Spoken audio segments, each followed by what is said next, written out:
this is our third year over here with the folks at Bounty, and the set is awesome this year. Of course, we got Kobie Turner, Byron Young here. Just beat the Bears. We're from Chicago, so this was our chance. This was a thing. No doubt. And I did good. Yeah, you think they did good? Yeah, for sure. What, some people think the Bears should have won that game. What do you say to those people? Should have won? I don't believe it should. I believe you get it done, you don't. But they definitely a good team, though. Yeah. Can you kind of take us through what the preparation was getting ready for the Ben Johnson offense, the Caleb Williams part of it? It was kind of crazy. We played Ben Johnson at the Lions 2 times in the past 3 years. You know they have every trick play in the book. It's the playoffs. They had a couple trick plays that they had ran previously. And then you got Caleb Williams, who's just, he's a quarterback that can get it done in a variety of ways. He's definitely one of those guys who finishes out games. So it was a fairly normal prep, but you definitely have a lot of respect for their offense and, what they're able to do. And, yeah, it came down to the wire. So along those lines, I think Ben Johnson, even before he got to the Bears, has proven that he's one of the brightest minds. He's up there with Sean McVay, too. Sean McVay's obviously got the Super Bowl ring, and Bren's got a ways to go. But tell us a little bit about just the difference between preparing for the Bears this year and maybe compared to some of the other teams you guys had to prepare for every week, and just how hard it was. Oh, well, I agree, bro. Like you said, we played against Ben Johnson, at the Lions, and we knew the type of coordinator he was, the type of guy he was, the head coach that he was, trick plays, and, he was willing to go for 4th down. I feel like he went for 5 to 6 4th down. So we knew going into that game, it was do or die, and having a quarterback like that, number 1 overall pick, we knew he was talented enough to make the throws that he made. And, just preparing for that game, just having the mindset that, you can't give him too much time. He would definitely scrum out of the pocket. You got to have great wrestling in, so you got to be smart with him. All right, well, let's talk about the game a little bit. Did we make too much of the weather, or how cold really was it for you guys coming from LA? Well, it was cold, but when you talk about how cold it is, you kind of get adjusted to it. It was a bit much with that. We thought we were playing the Weather Channel because that's all they was talking about was the weather. I'm just like, y'all got good players over there. Nobody really talking about the bad. Right. It was cold out there though. Right. You mind them over Mavericks. So. I think it was helpful too whenever we get out onto the field and you saw the other guys on the sideline still waiting on the heaters. And I was like, okay, everybody feels this. Sure. And I made sure to, when you think about cold games and playoff games, we played the Jets and it was freezing last year. I feel like it was colder. It was colder for sure. But this year it's it's a playoffs game. It doesn't matter. It's do or die. So what's your recollection of Caleb's throw? It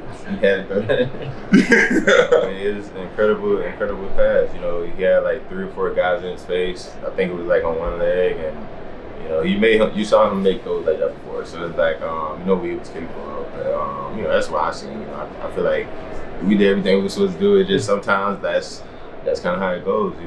A special player, make special plays, special moments. We were watching it live and doing the show live, and so I was kind of narrating this isn't good, and we all stood up and went crazy. If we needed the bounty to put it, it's it's unbelievable. But I would think in the moment they're this play's done.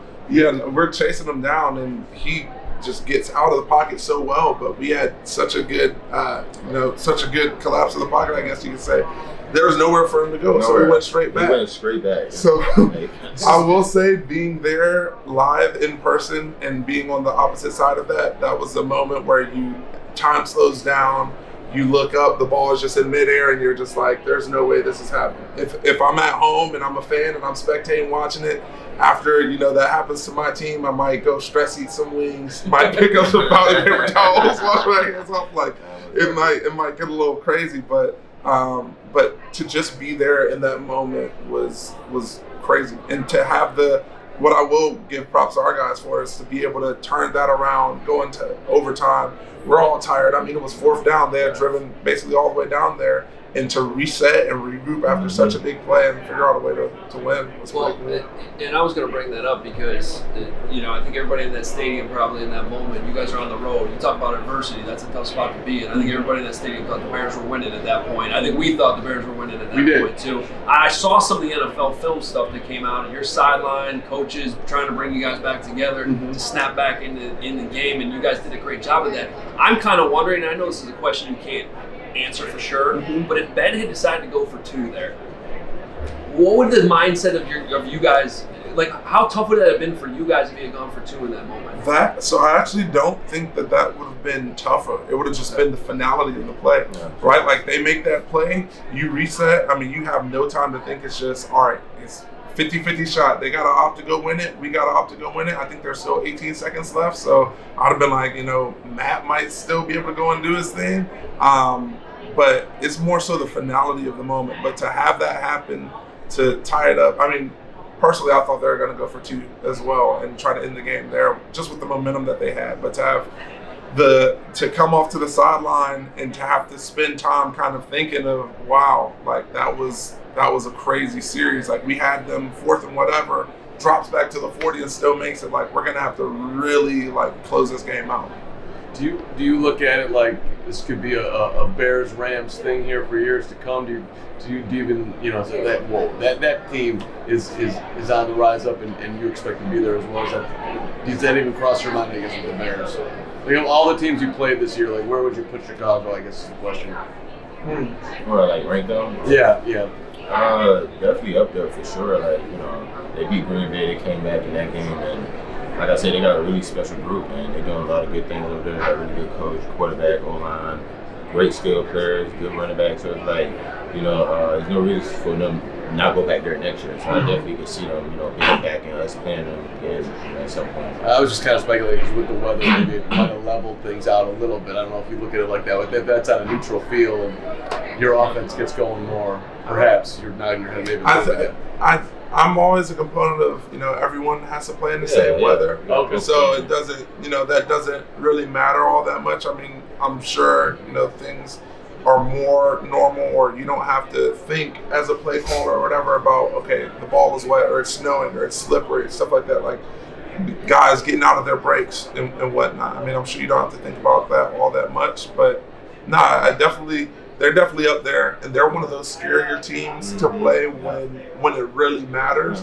Because, I mean, you look at the Green Bay game and you even look at our game, it's like they're never out of the game. Yep. Same way. Yeah, honestly, my take was I would have loved to see the same game on your guys' field with a faster track and just see what that would have looked like too, because I just think it was 2 really good teams that battled to the end. You guys got the big win. I wanted to ask you one more question, Joe, because they put in a new award this year called the Protector of the Year Award for the offensive line. Long overdue for offensive linemen.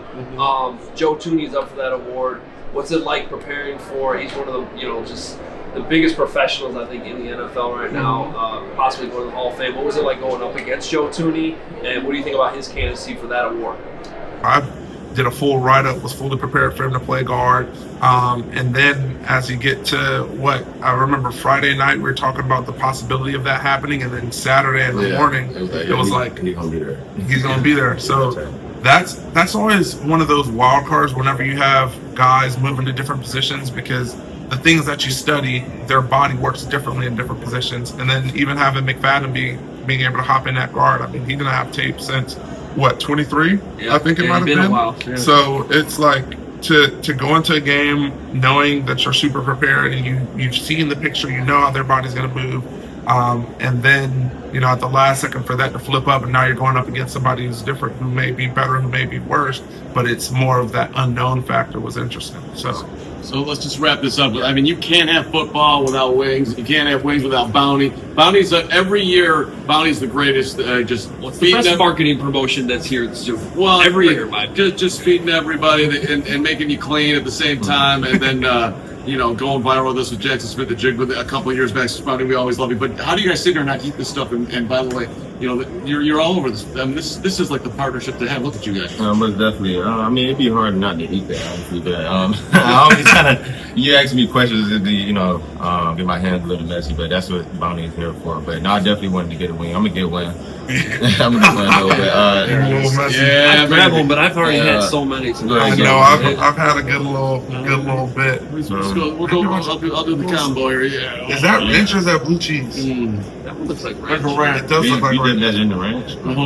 Are you a ranch guy, blue cheese guy? I'm all blue cheese. I'm blue cheese. Oh, I'm blue cheese. I guess that's a northern thing.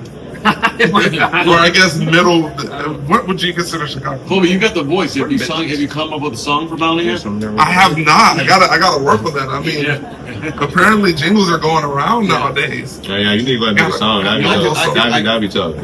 I walk around with my what I call my harmonica. Nice. So I could. Get you right in there. I used to play that in the church. Yeah. See. I still know what I'm doing, but I'm learning. I know it's. You walk around with that? Yeah, I do because He doesn't know what he's doing. He just. But that's pretty, Hey, everybody needs music in their life. I mean, I saw that you're crushing it. So, so you need that guy in your locker room. Yeah, that's my, that's our wingman on the field. Off the field, bounty. Yeah. Guys, congrats on a great season. Maybe we'll do Bears Rams in the NFC Championship game next year. Appreciate you. Thanks so much. Thanks, guys.